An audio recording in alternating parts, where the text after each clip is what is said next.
جن کا ذکر قرآن میں موجود ہے۔ زیادہ تر اسکالرز کے نزدیک وہ ایک نیک دل بادشاہ گزرے تھے۔ کئی جگہوں پر یہ بھی لکھا گیا ہے کہ حضرت ذوالقرنین اللہ کے پیغمبر تھے، لیکن ایک رائے یہ بھی ہے جس پر زیادہ تر اعتراض کیا جاتا ہے، اور وہ یہ کہ حضرت ذوالقرنین اصل میں ایک فرشتہ تھے۔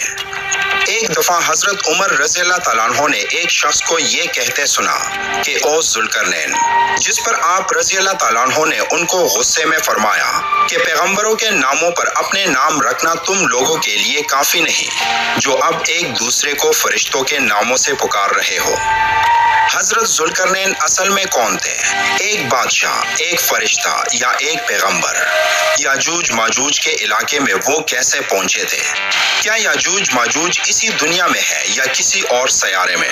آسمانی راستوں سے کیا مراد ہے؟ کیا یہ دوسری کائنات یا ڈائمینشنز میں جانے کے پورٹلز ہیں؟ کیا حضرت ذوالقرنین انہی پورٹلز کے ذریعے یاجوج ماجوج کے پاس پہنچے تھے؟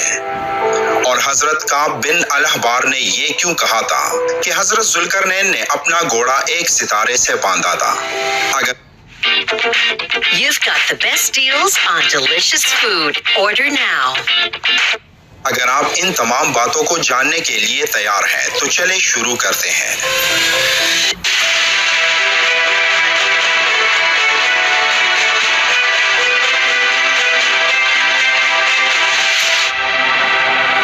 ہر دور میں قرآن کی کچھ آیات ایسی رہی ہیں جن کو سمجھنا کافی مشکل تھا۔ قرآن میں سورہ الکہف ایک نہایت دلچسپ اور پیچیدہ سورت ہے۔ پیچیدہ اس لیے کیونکہ اس میں وہ باتیں ہیں جن کو سمجھنے کے لیے انتہائی تحقیق اور مطالعے کی ضرورت ہوتی ہے۔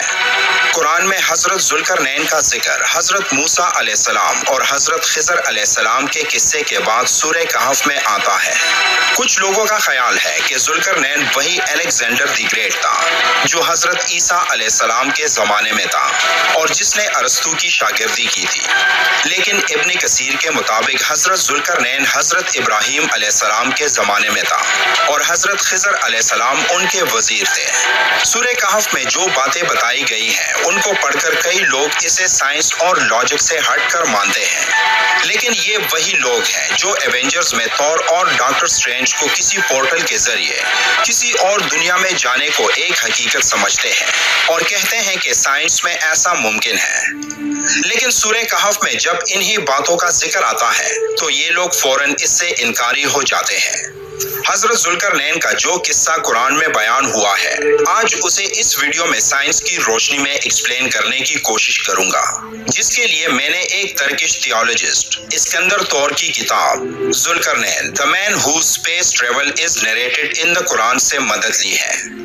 اس ویڈیو میں ایک بات کافی تحقیق کے بعد بیان کی گئی ہے، اور ہم وہ پہلے لوگ نہیں جو یہ کہہ رہے ہوں کہ حضرت ذوالقرنین نے آسمانوں میں کسی پورٹل کے ذریعے اپنا سفر کیا تھا، بلکہ اس سے پہلے حضرت کعب بن الاحبار رضی اللہ تعالیٰ عنہ نے یہ دعویٰ کیا تھا کہ حضرت ذوالقرنین نے اپنا گھوڑا ایک ستارے سے باندھا تھا، جس پر حضرت معاویہ رضی اللہ تعالیٰ عنہ نے ان کو ایسی بات بتانے سے منع فرمایا تھا، اور حضرت علی رضی اللہ تعالیٰ عنہ نے فرمایا تھا کہ اللہ تعالیٰ نے بادلوں کو حکم دیا تھا کہ وہ حضرت ذوالقرنین کو جہاں چاہیں انہیں لے کر جائیں۔ سورہ کہف کی آیت 83، 84 اور 85 میں اللہ فرماتا ہے، اور آپ سے ذوالقرنین کا حال پوچھتے ہیں، کہہ دو کہ اب میں تمہیں اس کا حال سناتا ہوں۔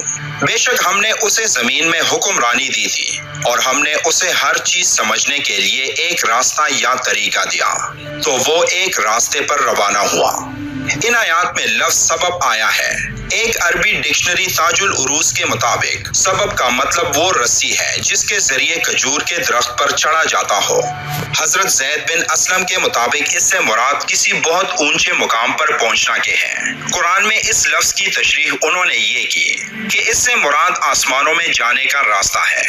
یہ لفظ قرآن میں 5 مرتبہ استعمال ہوا ہے، اور 4 دفعہ اس کا مطلب آسمانوں میں پہنچنے کا ہے۔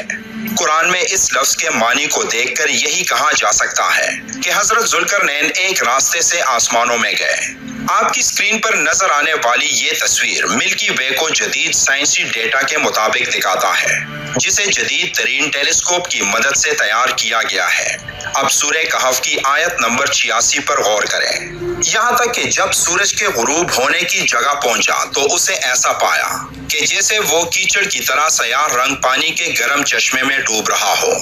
اب غور کریں کہ سورج دنیا میں کہیں نہیں ڈوبتا، یہ اس وقت بھی خلا میں ہوتا ہے جس وقت ہم اسے غروب ہوتے دیکھتے ہیں۔ اس بات کو سمجھنے کے لیے کہ سورج کہاں ڈوبتا ہے، ہمیں یہ معلوم کرنا ہوگا کہ اس کی حدود کیا ہے۔ اس بات کا جواب سورہ یاسین کی آیت 38 میں موجود ہے، اور سورج اپنے ٹھکانے کی طرف چلتا رہتا ہے۔ یہ حکم ہے زبردست علم والے کا۔ اس آیت سے یہ بات واضح ہے کہ سورج اپنے مقررہ حدود کی طرف چلتا ہے، جسے سورہ کہف میں سورج کے غروب ہونے کی جگہ کہا گیا ہے۔ فلکیات میں اس راستے کو سولر ایپیکس کہا جاتا ہے، اور یہ ہم سمجھ سکتے ہیں کہ حضرت ذوالقرنین اسی راستے پر چلتے ہوئے ایسی جگہ پہنچے تھے جہاں سورج غروب ہو رہا تھا۔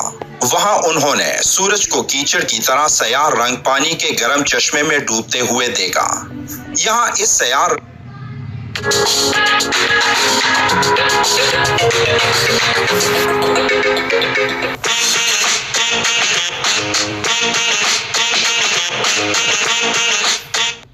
رنگ کے کیچڑ سے مراد کوئی بلیک ہول بھی ہو سکتا ہے، کیونکہ ہم یہ سمجھ سکتے ہیں کہ 1400 سال پہلے عربی میں بلیک ہول کے لیے کوئی لفظ نہیں تھا، تو ایسے میں یہ لفظ یہاں بالکل فٹ آتا ہے۔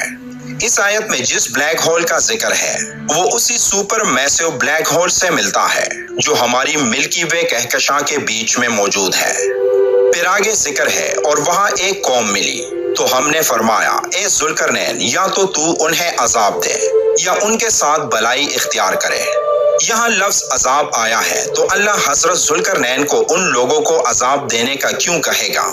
تو اس کا جواب یہ ہے کہ وہ لوگ اپنے سیارے کے ساتھ اس بلیک ہول کی طرف جا رہے تھے، یعنی وہ بلیک ہول ان کے سیارے کو اپنی طرف کھینچ رہا تھا، اور اگر وہ بلیک ہول میں گر جاتے تو وہ ان کے لیے ایک بہت بڑا عذاب ہوتا، لیکن اللہ کی مدد سے حضرت ذوالقرنین نے ان کو بچا لیا۔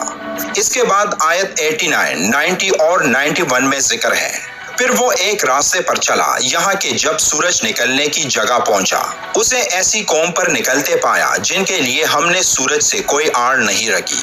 اسی طرح ہی ہے اور اس کے حال کی پوری خبر ہمارے ہی پاس ہے۔